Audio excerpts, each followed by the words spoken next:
Today we will perform the WDM experiment. This is what the WDM Scientech 250 kit. We will study the wavelength division multiplexing. Wavelength division multiplexing is what in which we will multiplex the different light sources against the different wavelength on a single channel. Single channel is nothing but the optical fiber channel. So basically, if there are different light sources having different wavelength starting from lambda 1, lambda 2 to lambda n, then it will goes through the multiplexer. It will combine those wavelength and then it will pass through the optical fiber cable. At the receiver side, we will use the demultiplexer. What is the function of demultiplexer? It will separate all those wavelength and then we will get at the receiving end through the use of by using of photodiode. And at last we will analyze the bit error rate pattern. So this is what the WDM, wavelength division multiplexing. The features of WDM multiplexing is that we can increase the data rate by combining different wavelength at the same time through the optical fiber cable with the use of multiplexer.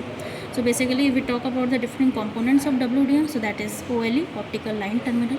Number 2, that is add-drop multiplexer, optical add-drop multiplexer, and number 3 is optical cross connect, which is basically used for routing in the network. What is the advantage of using WDM? We can use it for wavelength reuse concept and we can also use it for the wavelength conversion. So these are the two important features of the WDM. So here on the Scientech kit, we are observing that there are two data generator 1, data generator 2. These are the two light sources. And then there is from the transmitter side, first of all we have to send the two data sources that is at different wavelength. First one is at the 1310 nanometer and the second one is at the 1550 nanometer. Then it will pass through the multiplexer. What multiplexer do, which I explained already, multiplexer will combine these two wavelength. Then there is a optical fiber link, this is optical link, and then at the receiving end we will demultiplex, or we can separate these two wavelength at 1310 and 1550 nanometer by using the demultiplexer.